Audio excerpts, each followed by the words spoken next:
Good morning students. आज हम 3 dimensional geometry का असाइनमेंट करेंगे। इसका देखिए फर्स्ट क्वेश्चन में मैंने क्या कहा है, इसमें मैंने कहा है the points A 4, 5, 10 B 2, 3, 4 C 1, 2, -1 are the 3 vertices of a parallelogram ABCD। यहाँ पर हमें एक पैरेललोग्राम दे रखा है ABCD और उसके 3 वर्टिसेस आपको गिवन है A, B और C। हमें फोर्थ वर्टेक्स जो है वो फाइंड आउट करना है। क्लियर है? अच्छा, नेक्स्ट वो कहते हैं find the vector and Cartesian equation of the side AB and BC। और नेक्स्ट हमें क्या करना है, AB और BC की कार्टेशियन और वेक्टर दोनों इक्वेशन जो है वो फाइंड आउट करनी है। क्लियर है? इसमें हमें एक पैरेललोग्राम दे रखा है ABCD, इसके 3 वर्टिसेस गिवन है, फोर्थ वर्टेक्स हमें फाइंड आउट करना है। ये तो आप 10th के तरीके से कर लोगे। नेक्स्ट वो कहते हैं AB और BC की वेक्टर और कार्टेशियन इक्वेशन आप फाइंड आउट करें। तो सबसे पहले मैं क्या करता हूँ, D जो वर्टेक्स है इसके कोऑर्डिनेट निकाल देता हूँ x, y, z। क्लियर है? उसके लिए हम क्या करेंगे बच्चों, ये आपको दे रखा है 4, 5, 10, ये दे रखा है 2, 3, 4 और ये दे रखा है 1, 2, -1 और इसके ले लेंगे हम E, F, G। क्लियर है? तो देखिए since quadrilateral ABCD is a parallelogram, यहाँ पर जो ये क्वाड्रिलेटरल दे रखा है ABCD, ये पैरेललोग्राम दे रखा है। जब ये पैरेललोग्राम दे रखा है तो इसके डायगोनल्स जो होंगे वो क्या करेंगे, एक दूसरे को बाइसेक्ट करेंगे। डायगोनल्स जो है वो क्या करेंगे, एक दूसरे को बाइसेक्ट करेंगे। मतलब D जो है, D जो पॉइंट है वो AD और AC दोनों को 2 इक्वल पार्ट्स में क्या करेगा, डिवाइड करेगा। सही है? या आप ये भी कह सकते हो कि AC डायगोनल और BD डायगोनल दोनों का कॉमन मिड पॉइंट होगा। क्लियर है? हम लिखेंगे since quadrilateral ABCD is a parallelogram, therefore midpoint of diagonal AC is equal to midpoint of diagonal BD। Reason लिख देना, because diagonals of a parallelogram bisect each other. Clear है? अब देखिए mid point कैसे निकालते हैं, हम पहले AC का निकालते हैं। x कोऑर्डिनेट कैसे निकालेंगे, AC के मिड पॉइंट का होगा x1 प्लस x2 बाई 2। देखिए मान लीजिए आपको एक ये लाइन दे रखी है A और C, उसके दो क्या है, एंड पॉइंट्स हैं। सही, AC लाइन के A और C दो एंड पॉइंट्स हैं। इसके कोऑर्डिनेट्स मैं x1 y1 z1 ले लेता हूँ, इसके x2 y2 z2 ले लेता हूँ। तो इनके जो मिड पॉइंट का x कोऑर्डिनेट होगा वो क्या होगा, x1 plus x2 y2। Mid point का y कोऑर्डिनेट क्या होगा, y1 प्लस y2 y2। सही, और मिड पॉइंट का z कोऑर्डिनेट क्या होगा, z1 plus z2 by 2। Clear है? तो अब देखिए x कोऑर्डिनेट क्या होगा सर, 4 प्लस 1 बाई 2 और y कोऑर्डिनेट क्या होगा, 5 प्लस 2 बाई 2 और z कोऑर्डिनेट क्या होगा, 10 माइनस 1 बाई 2। अब हम निकालते हैं BD का। उसके लिए हम इसे x1 y1 z1, इसे x2 y2 z2 मान लेंगे। ये किसके बराबर आएगा, 2 प्लस E/2 3 प्लस F/2 और 4 प्लस G/2। सही। अब हम कंपेयर कर लेंगे। कंपेयर कैसे करेंगे, x कोऑर्डिनेट को x से, y को y से, z को z से। तो मैं लिखेंगे और कंपेयरिंग बोथ साइड। 5/2 किसके बराबर आएगा, 2 प्लस E/2। तो E किसके बराबर आ गया, 3 के। 7/2 किसके बराबर आएगा, 3 प्लस F/2 के। 2 से 2 चला गया तो F कितना आ गया, 4। और यहाँ पर 9/2 किसके बराबर आ जाएगा, 4 प्लस G/2, तो G आ जाएगा 5। क्लियर है? तो ये हमने क्या किया, D जो है उसके x y z कोऑर्डिनेट हमने फाइंड आउट कर लिया। हम लिखेंगे therefore D अंदर पॉइंट में क्या लिखेंगे, x कोऑर्डिनेट लिखेंगे 3 y कोऑर्डिनेट 4 और z coordinate 5 is the required fourth vertex.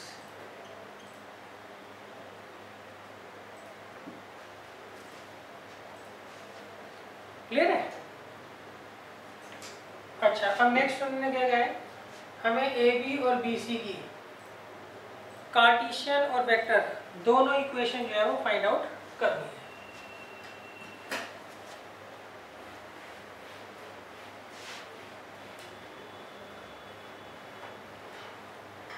तो देखिए, इसके लिए हम क्या करते हैं, पहले तो कार्टेशियन इक्वेशन बना लेते हैं। कार्टेशियन इक्वेशन क्या होती है बच्चों, x minus x one upon x two minus x one है ना, y minus y one upon y two minus y one, z minus z one upon z two minus z one. ये क्या है, उस लाइन की equation है जो 2 point से पास होती है। किससे? मान लीजिए आपको एक लाइन दे रखी है, वो 2 पॉइंट से पास होती है, एक ए से और एक बी से। ए के कोऑर्डिनेट्स x1, y1 और z1 है, और बी के x2, y2 और z2 है। तो उसकी इक्वेशन ये होगी। क्लियर है? तो आप देखिए, इसे आप x1, y1, z1 ले लीजिए, इसे x2, y2, z2। तो x minus x1 upon x2 minus x1, y minus y1, y minus y1 upon y2 minus y1, z minus z1 upon z2 minus z1। तो कितना आ गया, x minus 4 upon minus 2, y minus 5 upon minus 2, minus 8 upon minus 6। Clear है? अब आप क्या करिए, minus 2 से क्या करिए, डिवाइड कर दीजिए।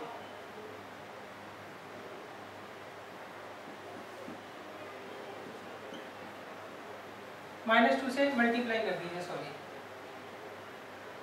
या आप कैसे करो, माइनस कॉमन लेके काट दो। ये कितना आएगा, 4/3। ओहो, चलिए गड़बड़ कर दी, z माइनस 10 अपॉन माइनस 6 है। तो ये इक्वेशन आ गई किसकी, ए बी की। सही?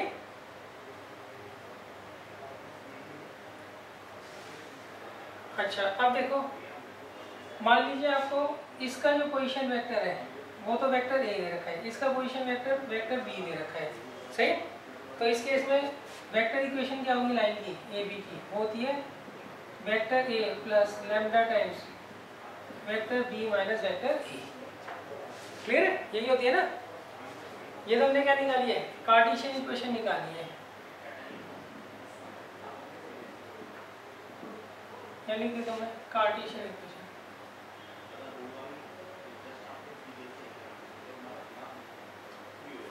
सही?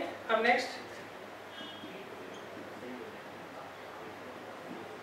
Vector equation of line A B.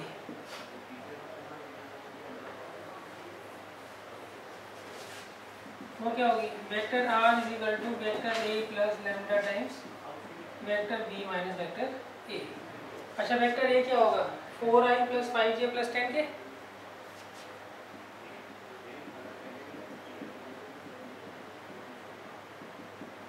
और बी माइनस ए 2 माइनस 4 हो गया माइनस 2i, 3 माइनस 5 हो गया माइनस 2j, 4 माइनस 10 हो गई माइनस 6k।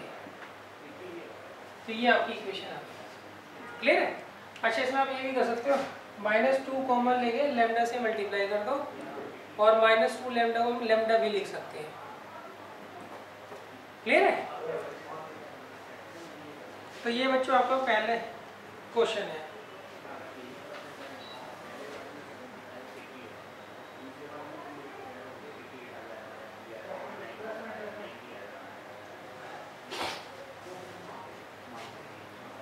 अब बच्चों हम चलते हैं नेक्स्ट क्वेश्चन पर।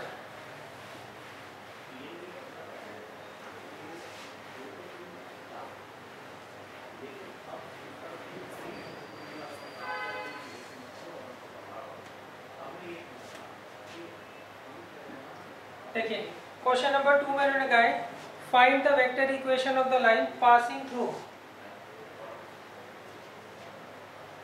Through a point with position vector 2i minus j plus k, सही, and parallel to the line joining the points I plus minus I plus 4j plus k and I plus 2j plus 2k। Clear है? देखें इसमें आपको एक line की vector equation निकालनी है। वो लाइन जिस पॉइंट से पास होती है उसका पोजीशन वेक्टर क्या है 2i minus j plus k। अच्छा, अब ये जो गिवन लाइन है जिसकी हमें इक्वेशन निकालनी है ये किसी दूसरी लाइन के पैरेलल है, सही। अब जिस लाइन के ये लाइन पैरेलल है वो इन दोनों पॉइंट्स के पास होती है और उन दोनों पॉइंट्स की ये पोजीशन वेक्टर आपको दे रखी है। क्लियर है? अच्छा, यहाँ पे इक्वेशन कौन सी लगेगी लाइन की? यहाँ पे लगेगी a प्लस लैम्डा बी, सही। इक्वेशन ऑफ अ लाइन क्या होती है? Vector r is equal to vector a plus lambda times vector b। यहाँ पे a क्या होता है? जिस पॉइंट से लाइन पास होती है उसका पोजीशन वेक्टर। तो वेक्टर a तो आपको ये मिल गया, सही। वेक्टर b क्या होता है? वेक्टर b वो वेक्टर होता है जो गिवन लाइन के पैरेलल वेक्टर होता है। तो ये जो वेक्टर है इस लाइन के पैरेलल है, सही। तो ये जो वेक्टर होगा उसे हम क्या मानेंगे? वेक्टर b मानेंगे। तो आप वेक्टर b निकालोगे कैसे बच्चों? दिस माइनस दिस करोगे ना, तो कितना आएगा? i plus i 2i 2j minus 4j minus 2j 2k minus 1k plus k। Clear है? तो अब आपको वेक्टर a भी मिल गया और वेक्टर b भी मिल गया।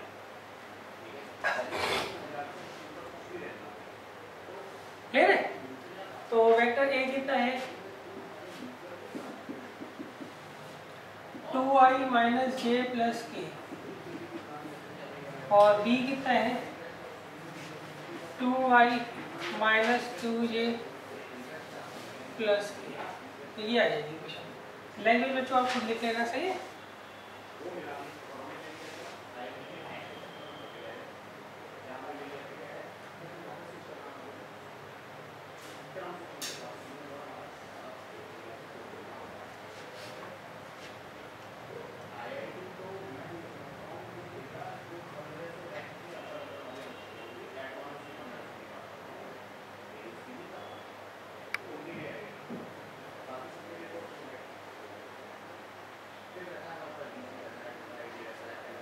अब देखिए इसके बाद आता है क्वेश्चन नंबर 3।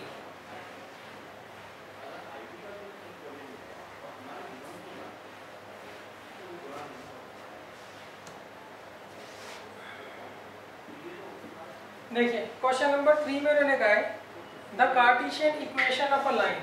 आपको एक लाइन की कार्टेशियन इक्वेशन दे रखी है।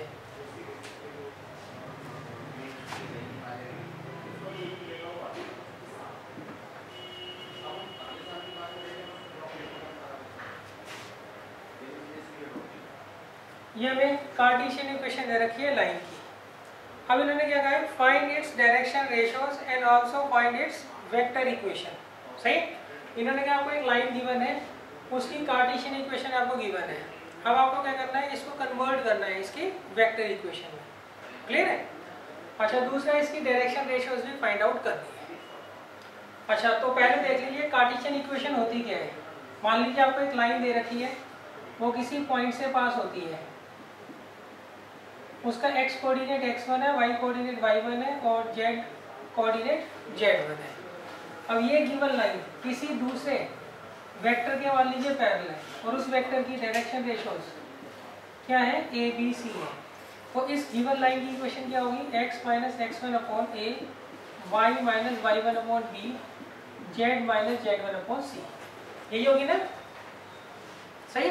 अच्छा, अब देखो हमें क्या करना है? इस इक्वेशन को इससे कंपेयर करना है। तो कंपेयर करते वक्त आप ये देखिए x का जो कोफिशिएंट होता है वो हमेशा क्या होता है? 1 होता है। वो हमेशा क्या होता है? 1 होता है। तो हम यहाँ पे 1 बनाने की कोशिश करेंगे। ऐसे ही y का जो कोफिशिएंट होता है वो भी हमेशा 1 होता है, और जो z का कोफिशिएंट होता है वो भी हमेशा क्या होता है, 1 होता है। क्लियर है? तो हमें पहले x का कोफिशिएंट, y का कोफिशिएंट और z का कोफिशिएंट तीनों का कोफिशिएंट जो है 1 बनाना है। उसके लिए हम क्या करेंगे, इसको लैम्डा मान लेंगे पहले। क्लियर है? अब देखो नेक्स्ट हम क्या करेंगे, यहाँ से 6 कॉमन ले लेंगे, तो यहाँ आएगा x माइनस 1/3 आएगा ना बच्चों। यहाँ से मैं 6 कॉमन ले रहा हूँ, चलो पहले मैं 2/6 ही लिख देता हूँ। क्लियर है? अच्छा, यहाँ से अगर मैं 3 कॉमन लेता हूँ तो यहाँ क्या आएगा y प्लस 1/3, और यहाँ से अगर मैं 2 कॉमन ले लेता हूँ तो अंदर क्या आएगा, z माइनस 1। क्लियर है? अच्छा नेक्स्ट देखिए, इसके मल्टीपल में कोई भी नंबर नहीं है, दिख रहा है ना आपको, x माइनस x1 के मल्टीपल में कोई भी नंबर नहीं है। यहाँ पे y माइनस y1 के मल्टीपल में ऊपर कोई नंबर नहीं है, नीचे है। यहाँ पे भी ऊपर कोई नंबर नहीं है, नीचे नंबर है। तो हम क्या करेंगे, इस 6 को नीचे लेके जाएंगे। 6 को कैसे नीचे ले जा सकते हैं, 1/6 लिखकर। क्लियर है? इस 3 को नीचे कैसे ले जा सकते हो, 1/3 लिखकर, और यहाँ से 2 कॉमन ले सकते हैं, 2 नीचे ले जा सकते हैं 1/2 लिखकर। क्लियर है? अब इसको इससे कंपेयर कर लीजिए आप, तो x1 कितना हो गया, 1/3, और y1 कितना हो गया, -1/3, और z1 कितना आ गया, 1, और ABC क्या होगा, 1/6, 1/3, 1/2। क्लियर है? अब देखिए, अब हम इसके लिए वो बनाते हैं वेक्टर इक्वेशन। वेक्टर इक्वेशन बनाने का क्या तरीका होता है, मान लीजिए आपको एक लाइन दे रखी है, वो जिस पॉइंट से पास होती है उसका वेक्टर तो हम a मान लेते हैं, सही, उसका पोजीशन वेक्टर a मान लेते हैं, और गिवन लाइन जिस वेक्टर के पैरेलल होती है उस वेक्टर को हम मान लेते हैं b। तो इस केस में इक्वेशन क्या होती है बच्चों,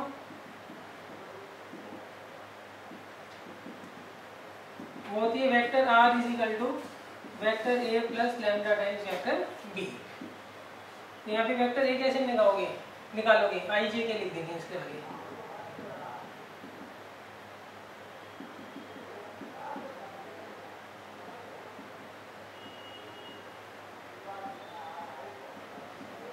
और b वेक्टर इसके आगे i j के लगा देंगे।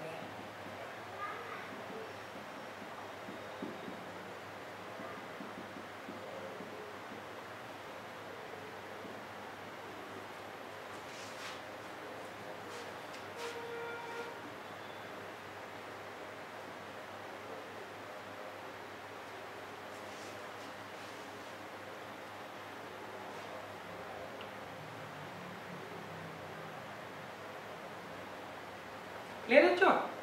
अच्छा, इसमें तो चलो हम कुछ नहीं कर सकते क्योंकि ये पॉइंट है, ये तो रेशो होती है ना, तो रेशो को हम सिंप्लीफाई कर सकते हैं। कैसे, पूरी इक्वेशन को 6 से मल्टीप्लाई कर दो, इसको यहाँ से यहाँ तक। सही, अब आपको अगर हमने 6 से क्यों मल्टीप्लाई कर दिया, क्योंकि लैम्डा में से हम 6 कॉमन ले लेंगे ना। लैम्डा क्या होता है, कांस्टेंट होता है, इसमें जिस मर्जी की मल्टीप्लाई करो वो लैम्डा ही रहेगा, जिस मर्जी से डिवाइड कर दो वो क्या रहेगा, लैम्डा ही रहेगा। वैसे इतना ही छोड़ सकते हो, मगर नॉर्मली होता क्या है, ये ऑप्शन आएंगे 4, एक नंबर में क्वेश्चन आएंगे, तो वहां आप देख लेना। सही है? तो सीधा तो पूछेंगे ना कुछ तो इसमें मैनिपुलेशन करेंगे ना, तो उन्होंने क्या कर रखा होगा, इसे 6 से मल्टीप्लाई कर रखा होगा। ये पोर्शन तो एज इट इज लिखा होगा, और इसकी जगह क्या लिखा होगा, 6i plus 2j plus 3k, ये लिखा होगा। सॉरी, मैंने 6 से मल्टीप्लाई किया ना तो 1 आएगा यहाँ पे, ऐसे लिखा होगा आंसर। सही?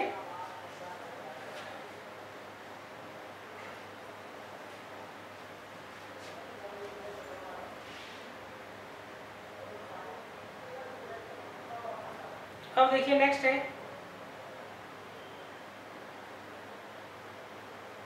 Question number 4।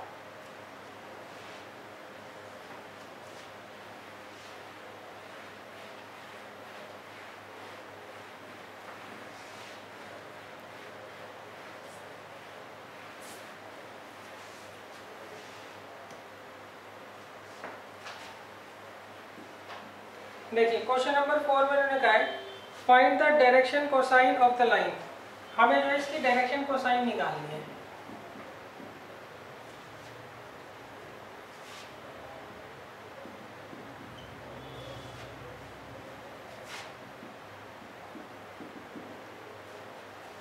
हमें क्या करना है बच्चों, इसकी डायरेक्शन कोसाइन जो है वो फाइंड आउट करनी है।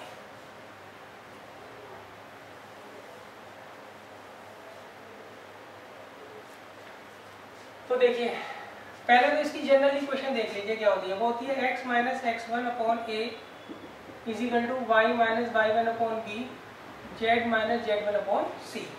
तो मतलब यहाँ पे तो इक्वल टू का साइन दिख रहा है, यहाँ पे हमें इक्वल टू का साइन नहीं दिख रहा ना, तो वो हमें क्या करना पड़ेगा, बनाना पड़ेगा। देखो तीनों जो रेशियोज हैं उनके बीच में इक्वल टू का साइन है, इन दोनों रेशियोज के बीच में तो इक्वल टू का साइन है, मगर इन दोनों रेशियोज के बीच में नहीं है। तो यहाँ पे हम इक्वल टू का साइन कैसे बनाएंगे? सही, हम इसको तो एज इट इज लिखेंगे x minus 2 upon 2y minus 5 upon minus 3। सही, इसको हम इधर ले जाते हैं तो क्या आएगा z प्लस 1 अपॉन 0। ऐसे लिखते हैं, क्लियर है?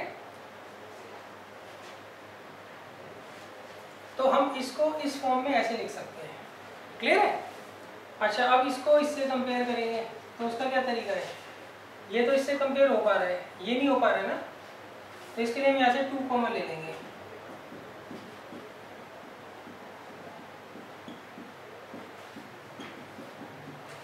अब इस 2 को नीचे ले जाएंगे,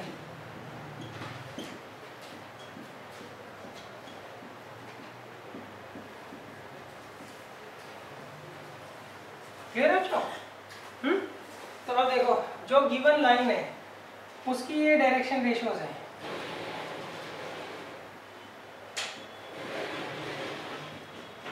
जबकि निकालनी क्या है हमें, डायरेक्शन कोसाइन जो है वो फाइंड आउट करना है। सही, हमें क्या करना है, इसके डायरेक्शन कोसाइन जो है वो फाइंड आउट करना है। और साथ में उन्होंने कहा इसकी इक्वेशन भी निकालो, इसकी इक्वेशन भी निकालो। इक्वेशन तो बना लो बच्चों, r किसके बराबर होता है, a वेक्टर तो इससे बनेगा,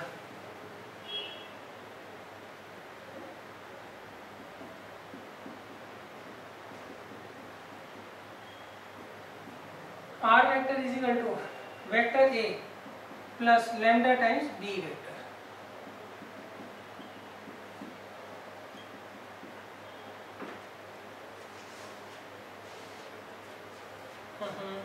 टू 5/2 और -1। तो बच्चों ये इक्वेशन तो आगे समझ कैसे बनी है, वेक्टर इक्वेशन। एक बार एक्सरसाइज 1 कर लेना इसकी, सॉरी सेकंड एक्सरसाइज।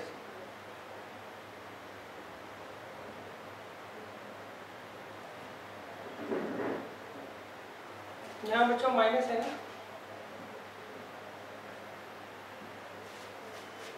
अच्छा, अब देखो ये आपको डायरेक्शन रेशियोज दे रखी है। डायरेक्शन कोसाइन कैसे निकालते हैं, उसका क्या सिंबल होता है, एल होता है ना बच्चों। एल यहाँ पे किसके बराबर होता है, a upon under root a square plus b square plus c square. M किसके बराबर होता है, b upon under root a square plus b square plus c square. और n क्या होता है, c upon under root a square plus b square plus c square. तो कर लोगे इसको, तो ये आप खुद निकाल लेना। डायरेक्शन रेशियो से मैंने निकाल दी ना, डायरेक्शन कोसाइन आप लोग फाइंड आउट कर लीजिएगा। अब देखिए नेक्स्ट है question number 5।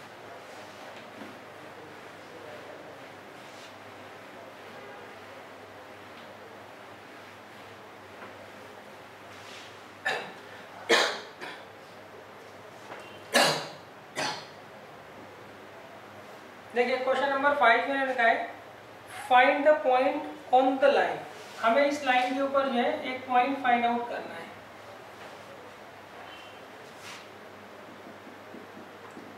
Find the point on the line.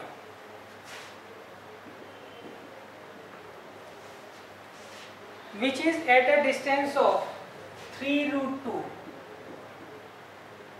From 1, 2, 3।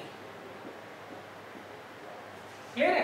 देखिए इसमें मैंने क्या कहा है, आपको इस लाइन के ऊपर एक ऐसा पॉइंट निकालना है जो इस पॉइंट से 3√2 डिस्टेंस पर हो। क्लियर है? मान लीजिए मैंने ऐसे रफ बना ली लाइन, ये जो लाइन की इक्वेशन है वो ये लाइन मैंने यहाँ बना ली।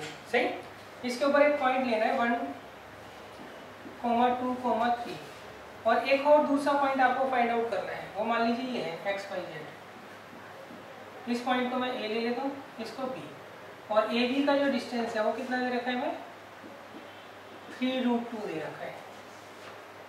क्लियर है क्वेश्चन? तो ऐसे क्वेश्चन बच्चों हम करते क्या है, हम ना इसकी जनरल इक्वेशन निकाल लेते हैं, जनरल फॉर्म। उसके लिए हम क्या करते हैं, तीनों रेशियोज को लैम्डा के बराबर मान लेते हैं और इसे x कोऑर्डिनेट निकाल लेंगे। x कितना आएगा बताना? 3 लैम्डा माइनस 2, और y कोऑर्डिनेट क्या आएगा? 2 लैम्डा माइनस 1, और z कोऑर्डिनेट क्या आएगा? 2 लैम्डा प्लस 3। यही आएगा ना बच्चों? तो यहाँ मैं लिख देता हूँ 3 lambda minus 2, 2 lambda minus 1, 2 lambda plus 3। अब देखो A और B का जो डिस्टेंस है वो आपको दे रखा है 3√2। कैसे निकालोगे? इसे x1 y1 z1 ले लेता हूँ, इसे x2 y2 z2 ले लेता हूँ। तो क्या होता है फॉर्मूला? x2 माइनस x1 का whole square plus y2 minus y1 का whole square z2 minus z1 का होल स्क्वायर।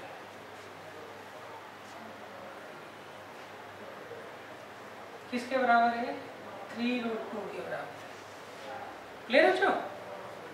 तो देखिए ये कितना आएगा, ये कितना आ जाएगा बच्चों?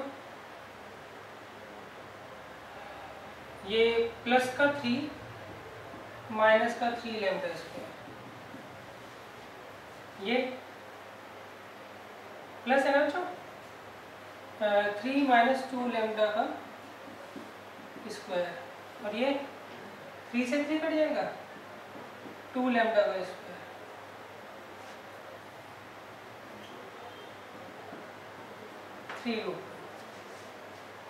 ये पर देख लेना बच्चों।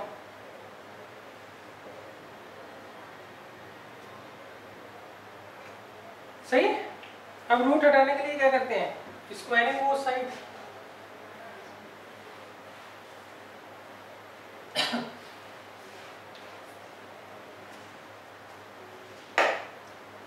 यहाँ लिख देंगे स्क्वायरिंग बोथ साइड। यहाँ a माइनस बी के होल स्क्वायर का फॉर्मूला लगा दीजिए, a square plus b square minus 2ab। यहाँ पर a square plus b square minus 2ab, यहाँ पर प्लस 4 लैम्डा स्क्वायर। 3√2 का स्क्वायर देख लेना, 18 आ रहा होगा। अब देखिए 9 lambda square, 4 lambda square, 4 lambda square, तो कितना आ गया? 17 लैम्डा स्क्वायर। ये माइनस का 18 लैम्डा माइनस का 12 लैम्डा, तो माइनस का 30 लैम्डा आ गया।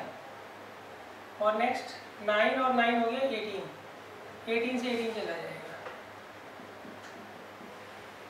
यहाँ से आप लैम्डा कॉमन ले लीजिए, 17 लैम्डा माइनस 30, तो लैम्डा की एक वैल्यू तो 0 आ रही है और एक 30/17 आ रही है। सही है? तो अब देखो, बताओ x किसके बराबर था? 3 लैम्डा माइनस 2। देखना भाई एक बार,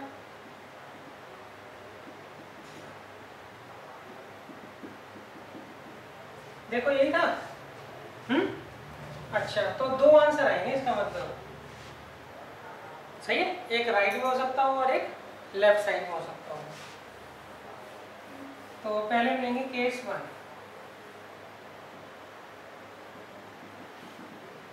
केस 1 अगर हम क्या लेते हैं, लैम्डा को 0 लेते हैं।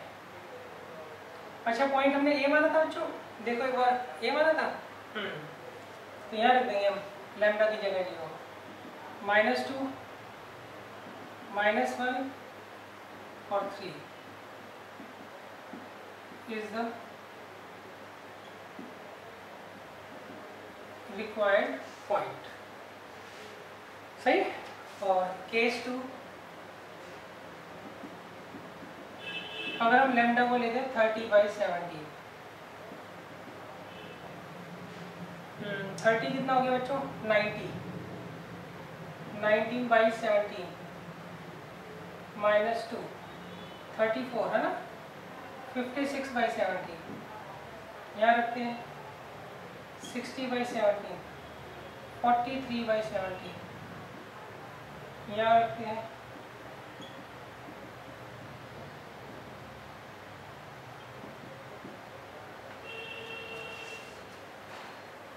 सी इज द रिक्वायर्ड। तो ये 2 पॉइंट आ गए बच्चों।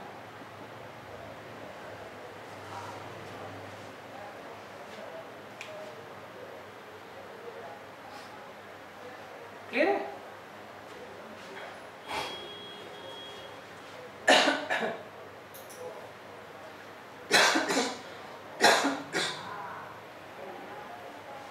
अब देखिए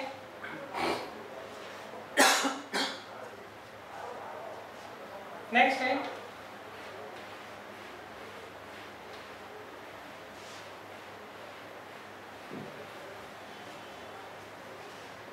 क्वेश्चन नंबर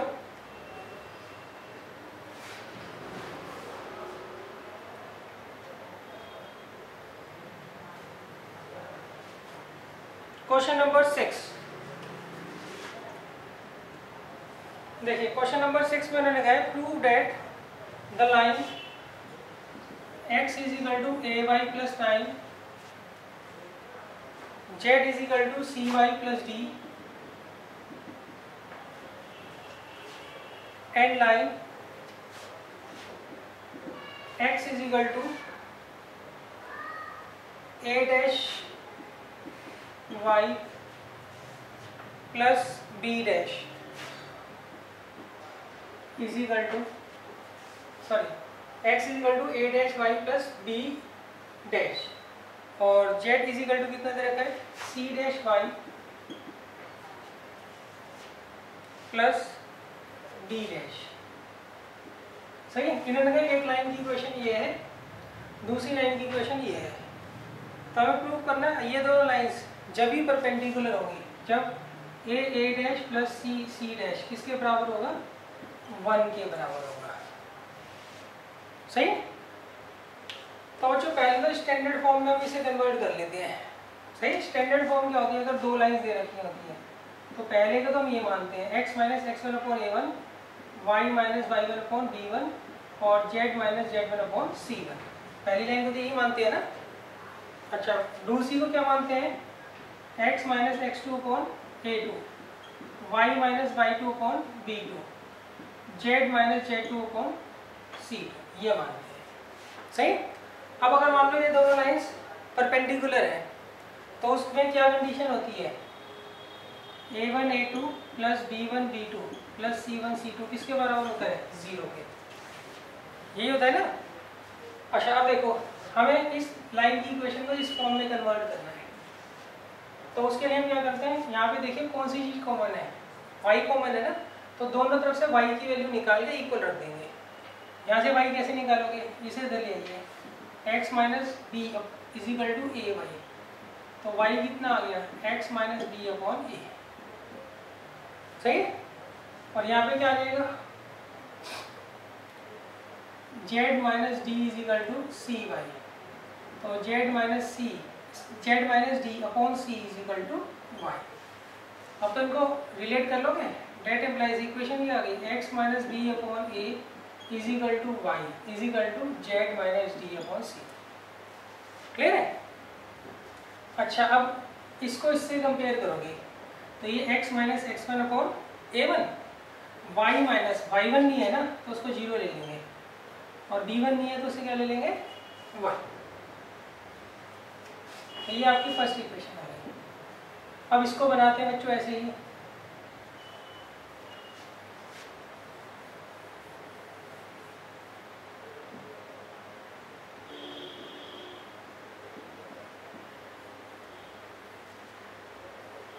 तो देखिए इसको इधर ले आइए, x minus b dash is equal to a dash y, तो x minus b dash upon a dash is equal to y. यहाँ पर z minus d dash is equal to c dash y, z minus d dash upon c dash is equal to y. Clear है? अब x minus b dash upon a dash is equal to y minus 0/1, ऐसे लिख सकते हैं ना इसको, is equal to z minus d dash upon c dash. ये आ गई आपकी सेकेंड इक्वेशन। क्लियर है? इसे हम लेते हैं a1 b1 c1, इसे a2 b2 c2। सही? तो हम क्या लिखेंगे, इन्होंने कहा दोनों लाइंस परपेंडिकुलर है, since both lines are perpendicular therefore a1 a2 plus b1 b2 plus c1 c2 किसके बराबर होगा, 0 के। अब a1 a2 b1 b2 सही, और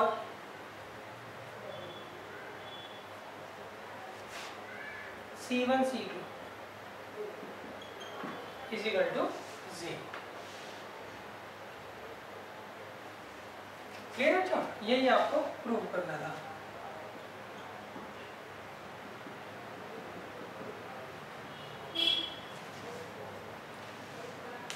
क्लियर है?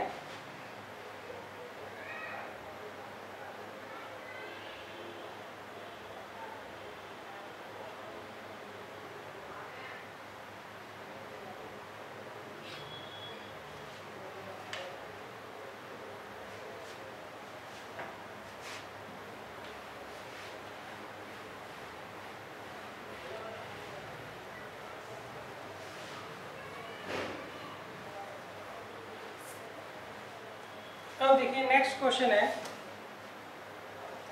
इसमें मैंने कहा है क्वेश्चन नंबर 7 में find the angle between two lines having direction ratios. आपको दो लाइंस दे रखी हैं, उसमें से पहले की डायरेक्शन रेशियो 1 1 2 है और दूसरे की डायरेक्शन रेशियो √3 - 1 कोमा -√3 - 1 कोमा 4 है। सही? तो हमें क्या करना है, इन दोनों लाइंस के बीच का एंगल जो है फाइंड आउट करना है। सही? मान लीजिए आपको पहली लाइन दे रखी है L1, इसकी डायरेक्शन रेशियो A1 B1 और C1 है, और दूसरी लाइन है L2, इसकी डायरेक्शन रेशियोज A2 B2 और C2 है। क्लियर है? और इनके बीच का एंगल थीटा है, तो उस केस में cos थीटा किसके बराबर होता है, A1 A2 plus B1 B2 plus C1 C2 upon under root A1 का स्क्वायर प्लस B1 का स्क्वायर प्लस C1 का स्क्वायर, और इनटू में A2 का स्क्वायर प्लस B2 का स्क्वायर प्लस C2 का स्क्वायर।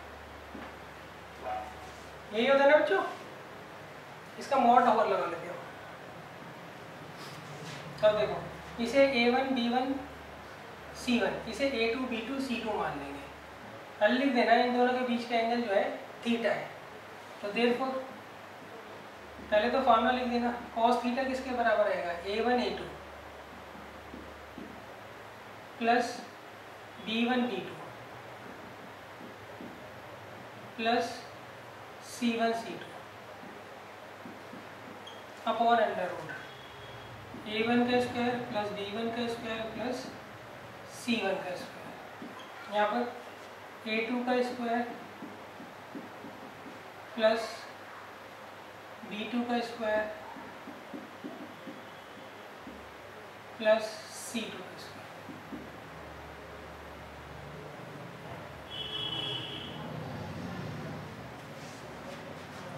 तो अब देखिए क्या आएगा,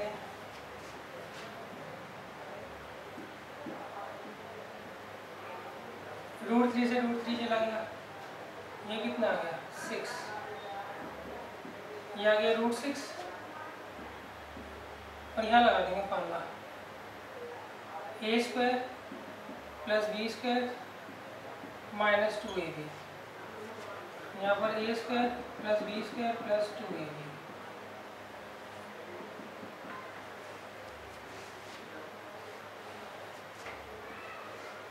ये आ जाएगा cos theta is equal to 6 upon ये आ रहा है √6 और ये देखिए ये से चला गया ना, कितना आ गया 4 और 4 कितना होता है बच्चों, 4 और 4 8 हो गया, 8 और 16 कितना हो गया 24।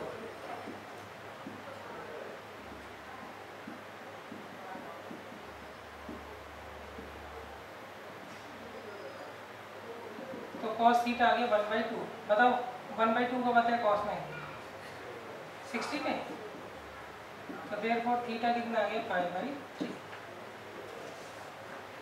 क्लियर है।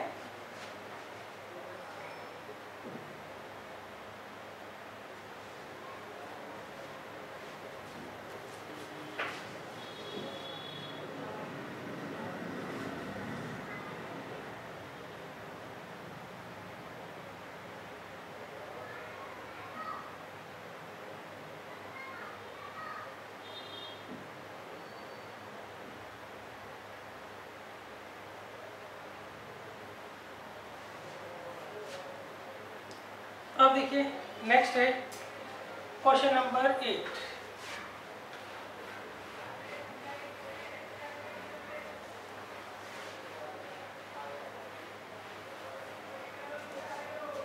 देखिए क्वेश्चन नंबर 8 में उन्होंने क्या कहा है,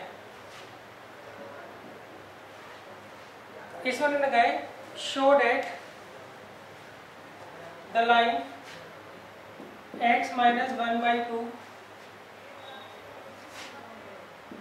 is equal to y - 2/2 is equal to z - 3/4 and the line x - 4/5 is equal to y - 1/2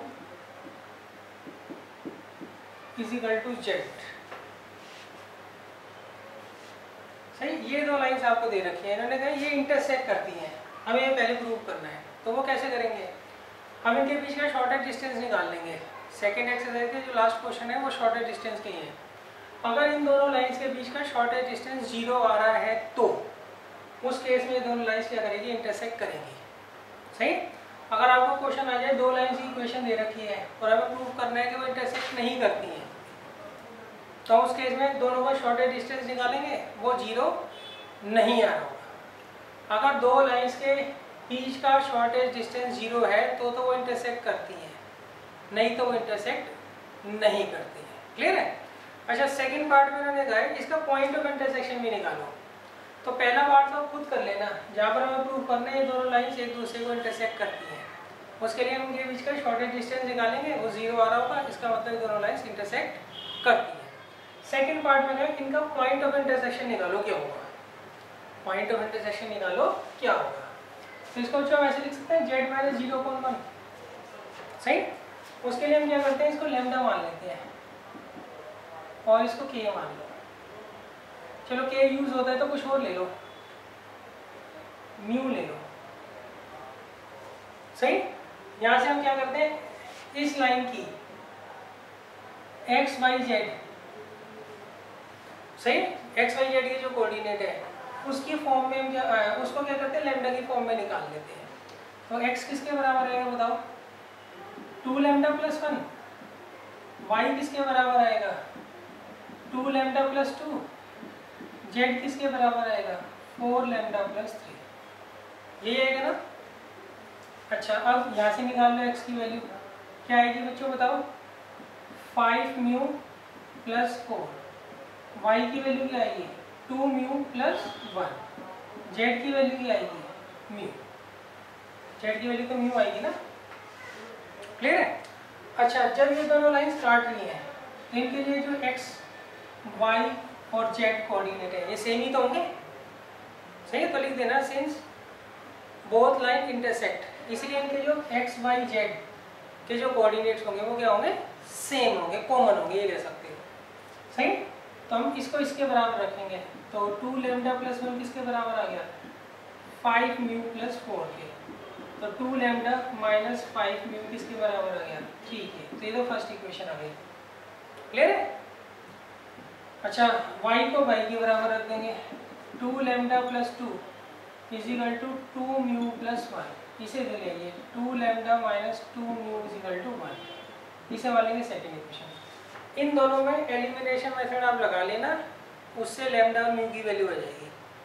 बेशक किसी एक की निकाल लेना, लैम्डा ही निकाल लेना, चलो उस लैम्डा को यहाँ रख देना, तो आपके वो पॉइंट ऑफ इंटरसेक्शन आ जाएगा। इन केस आपने म्यू निकाल लिया तो उसको यहाँ रख देना, तो उससे भी क्या होगा, आपका पॉइंट ऑफ इंटरसेक्शन आ जाएगा।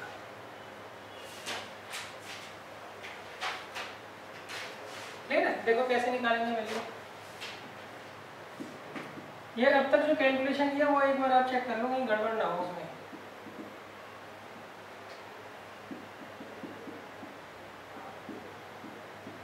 तो देखिए साइन चेंज कर दीजिए सीधा, तो कितना आएगा बताना, -3 म्यू इजिकल टू 2, तो म्यू कितना आ गया, -2/3। सही कैलकुलेशन एक बार जरूर देख लेना, उसमें कोई गड़बड़ ना हो। अब इसको हम क्या करेंगे, यहाँ रख देंगे,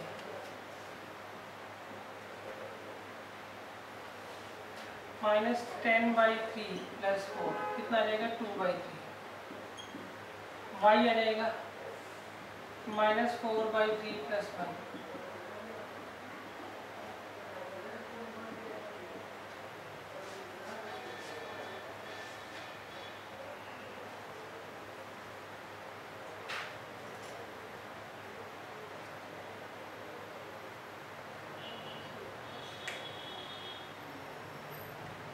सही। कैलकुलेशन एक बार देख लो, कोई गड़बड़ तो नहीं है कुछ। ये वाली हाँ, यहाँ -1 होगा, तो थोड़ी देर पहले बता देते। चलो ये -1 आएगा ना यहाँ, तो ये प्लस हो गया ना, फिर और देख लो, और तो कोई गड़बड़ नहीं है, 4, तो -4/3 है। क्लियर। तो यहाँ देखिए x आ जाएगा -20/3 + 4, -8/3।